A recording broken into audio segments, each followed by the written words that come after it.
Group 1 mains రాసేటటువంటి అభ్యర్థులు చాలా గందరగోళానికి గురవుతున్నారు. ఎందుకంటే ఈ గ్రూప్ 1 మీద ఇప్పటికి ఒక 30 కేసులు పడ్డాయి. అందులో 2 కేసులు వాదోపవాదనలు పూర్తి అయిపోయి జడ్జిమెంట్ అనేటటువంటిది ఈ నెల 14వ తారీఖు వరకు రిజర్వ్ చేయబడింది. 13 వరకు కోర్టు వెకేషన్స్ ఉండడంతో రిజర్వ్ అయింది జడ్జిమెంటు. గతంలో కూడా నెల రోజులు రిజర్వ్ చేసిర్రు. ఇంకా కొంతమంది ఒక అడుగు ముందుకేసి వాళ్ళ యూట్యూబ్లలో వస్తాయనో లేకుంటే టెక్నికల్ ఇష్యూను మొత్తం నేను చెప్పిందని చెప్పుకోవడానికో ఏమో ఆ రిజర్వ్ అంటే ఏంది, జడ్జిమెంట్ రిజర్వ్ అంటే ఏంది, మినిమం 3 నెలలు మ్యాక్సిమం 6 నెలలు అని చెప్పగానే ఒక్కొక్కళ్ళు గుండెలు బద్దలు కొట్టుకున్నట్టు 3 నెలలు రిజర్వ్ ఉంటుందా, ఈ లోపల మొత్తం జడ్జిమెంట్ ఎగ్జామే అయిపోతుందని అంటున్నారు. వాస్తవానికి ఏంటంటే ఇక్కడ జరిగేటటువంటిది జడ్జిమెంట్ రిజర్వ్ అని చెప్పిర్రు, కానీ ఆ జడ్జిమెంట్ రిజర్వ్ అని చెప్తూనే మినిమం 3 నెలలు 6 నెలలు తీసుకుంటని చెప్పలే. ప్రొనౌన్స్మెంట్ ఆఫ్ జడ్జిమెంట్ డేట్ అనేటటువంటి 14 అని చెప్పింది. ఇంకా ఎందుకు క్వశ్చన్లు, ఎందుకు కోడిగుడ్లకి కలిపికేది. 14 జడ్జిమెంట్ వస్తుంది. 14 జడ్జిమెంట్ మనకు అనుగుణంగా 100% వస్తుంది. రాకుంటే ఏం చేద్దాం అనే ఆలోచన కూడా ఉంది. రాకుంటే అదే రోజు డ్రాఫ్ట్ చేసి ఒక 4 సీనియర్ సర్వీస్ మ్యాటర్స్లో వాదించేటటువంటి సీనియర్ అడ్వకేట్లను డివిజనల్ బెంచ్ మీదకి తీసుకొచ్చి 4తోటి ఆ రోజు స్టే పిటిషన్ వేసి స్టే అడుగుతాం. దీనికి ఆర్థికంగా సహకరించారు. మాకేం ఇవ్వగ్రి, మాకు ఇవ్వాల్సిన అవసరం లేదు. అడ్వకేట్లకు వచ్చి ఇక దీన్ని చందాలనో వినాయక చందాలనో కనకదుర్గమ్మ చందాలనో అనేటటువంటి ఒక బ్యాచ్ ఉంటుంది. మేము ఎక్కడ మాకేమన్నట్లు వచ్చి అడ్వకేట్లను ఇవ్వమని అంటున్నాం. మీ తరఫున మేము కొట్లాడతామని చెప్తున్నాం. ఎందుకంటే దిగినాం, ఊపిలోకి దిగినాం. ఇక నిండా మునిగినోనికి సరిలేదంటారు. అందుకనే ఖచ్చితంగా మీరు భయపడకరి.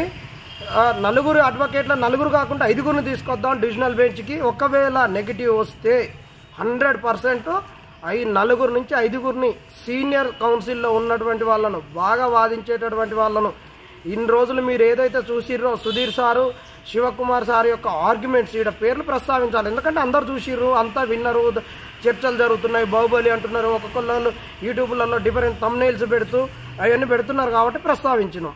ఇట్లా సీనియర్గా ఉన్నటువంటి వల్ల 4 తీసుకొద్దాం డివిజనల్ బెంచ్లో. 100% మనకు స్టే వస్తుంది ఇన్ కేసులో నెగిటివ్ వస్తే. అది ఇకపోతే ఇక నిన్న వచ్చినటువంటి అంశం ఏంటంటే 4వ తారీఖు మనకు అయిపోయినాక 4వ తారీఖు నాడు నవీన్ నికోలస్ గారు ఇది లెటర్ పంపించిండు. ఎక్కడికి? సెంటర్ల గురించి. ఎవరికి పంపించిండు? కమిషనర్ చారకొండ, హైదరాబాద్ కమిషనరేట్ చారకొండ, సైబరాబాద్ చారకొండ పంపించారు ఎగ్జామ్ సెంటర్లని. 4వ తారీఖు మధ్యాహ్నానికి ఆర్గ్యుమెంట్స్ అయిపోయినాయి. ఆల్మోస్ట్ 3 వరకు అయిపోయినాయి. 3 వరకు అయిపోతే మరి వీళ్ళు ఎప్పుడు పంపించారో 5వ తారీఖు రావాలి కదా పేపర్లలో. ఇట్లా సెంటర్లను చెక్ చేసుకున్నాం, సెంటర్లు ఏర్పాటని. టీజీపీఎస్సీ తుమ్మితే పేపర్కి వస్తుంది, దగ్గితే ఇంటర్నేషనల్ పేపర్ నేషనల్ పేపర్లు అన్నట్టు అడావుడి చేస్తుంది. మరి ఇంత పెద్ద సెంటర్లు చూసుకున్నప్పుడు ఎందుకు చేయలేదు? వాళ్ళు మార్నింగ్ ఇచ్చిరో ఏమో, ఎట్లా మనకు వస్తుందని మార్నింగ్ ఇవ్వచ్చు, సర్క్యులేట్ చేయొచ్చు. కానీ మధ్యాహ్నానికి సీరియస్గా ఆర్గ్యుమెంట్ జరగడం, వాళ్ళు అనుకున్నది ఏదైతే వస్తుంది అనుకున్నారో వాళ్ళకి ఫేవర్గా అది తలకిందులు అయినట్టు కావడం, జడ్జిమెంట్ రిజర్వ్ చేయడం, ఇవన్నీ జరిగినాయి. ఇక్కడ మరి ఓల్లో ఇప్పుడు ఇది గ్రూప్ 1 అంటే ఎంప్లాయీస్ అందరూ ఉంటారు, section officers, assistant section officers, వీళ్ళందరూ కూడా వివిధ డిపార్ట్మెంట్లలో చేసేటోళ్ళు, ఈవెన్ టీజీపీఎస్లో చేసేటటువంటి వాళ్ళు కూడా లీవ్లు పెట్టి చదువుకుంటారు. వాళ్ళకి తెలిసినటువంటి వాళ్ళు ఉంటే వాళ్ళు ఇచ్చి ఉండొచ్చు. దీని గురించి పెద్ద భయపడాల్సిన అవసరం లేదు. మరి ఈరోజు కూడా పేపర్లో రావాలి. 5వ తారీఖు, 6వ తారీఖు, 7వ తారీఖు ఎక్కడ కూడా సెంటర్ల గురించి రాలేదు. కాబట్టి దీనికి ఇక మీరు అందరు భయభ్రాంతులకు గురయ్యి ఎగ్జామ్ పెడుతుంది, ఇక ఎగ్జామ్ పెడితే అయిపోతుంది అనుకొని భయపడకరి. ఇంకా మనకు అవకాశం ఉంది. డివిజనల్ బెంచ్ మీదికి 5గురిని 4 నుంచి 6 మందిని సీనియర్ కౌన్సిల్లను తీసుకొని వచ్చి స్టే పిటిషన్ అడుగుదామని. స్టే అడగడానికి ఖచ్చితంగా ఉంది. వ్యతిరేకంగా వస్తే ఎట్టి పరిస్థితుల్లో వ్యతిరేకంగా రాదు. నిర్భయంగా ఉండండి. ఇంకా యూట్యూబ్లల్లో ఇక కుట్లు అల్లికలు చేసుకునే వాళ్ళు, ఇంకా ఏదో దీని మీద ఇక వాళ్ళకు దోచిన రీతిలలో చెప్పేటటువంటి వాళ్ళు, ఇక వీటన్నిటికీ కూడా మీరు ఇక ఎందుకంటే ఆల్రెడీ ప్యానిక్గా ఉన్నోనికి, భయంగా ఉన్నోనికి ఇది అవుతుందని అనుకునేటువంటి వాళ్ళకు, టీజీపీఎస్సీ మొండిపోతుంది అనేటటువంటి వాళ్ళకు ఇది కొద్దిగా భయంగా ఉంటుంది. కానీ మిగతా కేసులని ఈ కేసుని ఒక్క తీరుగా చూడకండి. గ్రూప్ 1 విషయం అనేది చాలా సెన్సిటివ్. గతంతో లేదు. ఏదైతే ఎవరో ఏ పుణ్యాత్ముడో పోయి అక్కడ పోస్టర్లు వేసిర్రు 110 రాంగ్ క్వశ్చన్స్ అనేది, రాంగ్ క్వశ్చన్స్ ఉన్నాయనేది చర్చల్లోకి వెళ్ళిపోయింది. అసలు జేఎల్లో క్వశ్చన్స్ ఇవ్వకుండా ఆన్సర్స్ ఇచ్చిర్రు. జేఎల్లో ట్రాన్స్లేషన్స్ తప్పులు ఉన్నాయి. క్వశ్చన్ పేపర్ మీద ఓన్లీ వాళ్ళు టెక్నికల్ ఇష్యూస్ ఏదైతే జీవోలను పక్కన పెట్టేస్తే క్వశ్చన్ పేపర్ ప్రిపరేషన్లో ఉన్నటువంటివి ఈ మధ్య కాలంలో జరిగినటువంటి ఎగ్జామ్స్ ఎయ్యి చూసినా కానీ ట్రాన్స్లేషన్ తప్పులు ఉన్నాయి, క్వశ్చన్లు లేకుండా ఆన్సర్లు ఇవ్వడం ఉంది, క్వశ్చన్లు కరెక్ట్ ఉంటే ఆన్సర్లు తప్పు ఉన్నాయి, ఆన్సర్లు కరెక్ట్ ఉంటే క్వశ్చన్లు తప్పు ఉన్నాయి, ఇన్ని రకాలుగా ఉన్నాయన్నీ బట్ట బయలైపోతున్నాయి.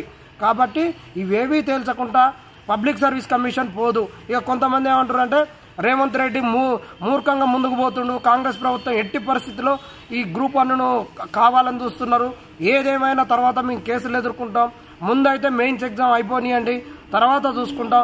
సంక్రాంతి పండగకు ఏదైతే 2012లో 22లో ఆ రోజు ప్రిలిమ్స్ రిజల్ట్స్ ఇచ్చిర్రో ఆ విధంగా సంక్రాంతికి ఇస్తారు. భోగి మంటలలో కేసులన్నింటినీ కాల్ చేస్తారు. మనం సంక్రాంతికి చల్లగా భోగి మంటలతోటి పండుగలు చేసుకోవచ్చు గ్రూప్ 1 ఆఫీసర్లు అన్నట్టు వాళ్ళు చేస్తున్నారు. మీరు అని అందరు ఇక్కడ ఒక్కొక్కరు చెప్తున్నారు. అవన్నీ కుదరవు. వాళ్ళకుంటే ఆలోచనలు ఉండొచ్చు. ఇవాళ నువ్వు గ్రూప్ 1 ఆఫీసర్ను కావాలని నువ్వు ఎట్లా కలలు కంటున్నావో వాళ్ళు కూడా మా ఆయంలో అయిపోవాలని మహేందర్ రెడ్డి కలలు కానొచ్చు, చైర్మన్ గారు, ఆ ముఖ్యమంత్రి కలలు కానొచ్చు, వీళ్ళందరూ కలలు కానొచ్చు. కానీ కలలు కన్నా కొద్దిగా ఎమ్మట సాకారం అవుతుందా? తెలంగాణ రావాలని ఎప్పుడు అనుకున్నారు? 60 ఏళ్ళ తర్వాత సాకారం అయింది. మరి వాళ్ళు అనుకోగానైతే ఇవన్నీ లీగల్ సమస్యలు పెట్టుకొని పోతే కాంగ్రెస్ పార్టీకి ఎగ్జామ్ పెట్టుకున్నాం అనేటటువంటి ఒక క్రెడిట్కే చూసుకుంటే మాత్రం దానికన్నా దరిద్రమైనటువంటి క్రెడిట్ కన్నా ఇంకా వ్యతిరేకత అనేది భయంకరంగా వస్తుంది. అది ఖచ్చితము. ఇప్పటికీ తెలుసుకున్నారు. ఇంకా మీరు భయపడాల్సిన అవసరం లేదు. దీని వెనక ఇంకా ఉన్నటువంటి ఇవే ఒకళ్ళకొకళ్ళకి వచ్చేది. ఇంకొకళ్ళు ఎట్టుంటారంటే ఇంకా ఆఫీసర్లు ఉన్నోళ్ళు పాపం ఇక లేడీస్ ఎంప్లాయీస్ ఉన్నారు. ఇక నిన్న బతుకమ్మ సెక్రటరేట్లో ఆడేటప్పుడు లేకుంటే టీజీపీఎస్ దగ్గర ఆడేటప్పుడు ఆయన చెప్పిండు మా ఫ్రెండ్ వాళ్ళ అంకుల్ అంట, డాడీ అంట, అన్నీ అయిపోతున్నాయి. ఇవన్నీ వద్దు. ఉంటాయి వాళ్ళకి చైర్మన్కి చెప్తారు. ఇక వాళ్ళకు కూడా మేము ఆఫీసర్లం, ఇక మేము ఏదో చెప్పాలని వాళ్ళు చెప్తుంటారు, అన్నీ చెప్తుంటారు. కోర్టులో ఉన్నది. కోర్టులో వాదోపవాదనలు చాలా బలంగా జరిగినాయి. రాంగ్ క్వశ్చన్స్ అనేది పిటిషనర్ అడ్వకేట్స్ ప్రూవ్ చేసిర్రు, ఖచ్చితంగా ప్రూవ్ చేసిర్రు. కాబట్టి దీని మీద రాంగ్ క్వశ్చన్స్ తేల్చకుండా కోర్టు మీరు గవర్నమెంట్ ముందుకు పో అని చెప్తుందని మాత్రం నేను ఎట్టి పరిస్థితులు అనుకోను. ఎందుకంటే ఇద్దరు అడ్వకేట్లు 2011 నోటిఫికేషన్ క్యాన్సిల్ చేయించుకొచ్చినటువంటి వాళ్ళు 1-10 సార్లు చెప్పారు, 10 జడ్జిమెంట్లు చూపించారు. రాహుల్ గారు ఏదైతే ఇప్పుడు పిటిషనర్స్ ఆబ్జెక్షన్స్ రైట్ చేయలేదన్నారో ఆబ్జెక్షన్స్ రైట్ చేయాల్సిన అవసరం లేదని కూడా చెప్పడం జరిగింది. కాబట్టి వీటి అన్నిటికీ మీరు పక్కన పెట్టేసి మూట కట్టి పక్కన వేసి జమ్మిషెట్ మీద ఎక్కించి హాయిగా ప్రశాంతంగా చదువుకోరి. ఒకవేళ నెగిటివ్ వస్తే ఎదుర్కోవడానికి కూడా సిద్ధంగా ఉన్నాం. మీ వంతు సహకారం ఏంటంటే ఆర్థికంగా సహకారం చేయండి, అడ్వకేట్లకు ఇవ్వండి, వాళ్ళని తీసుకొచ్చి లీగల్గా ఎట్ట చేయాలి ఏందనేది మేము ఖచ్చితంగా ఆ ప్రయత్నంలో ఉంటాం కూడా.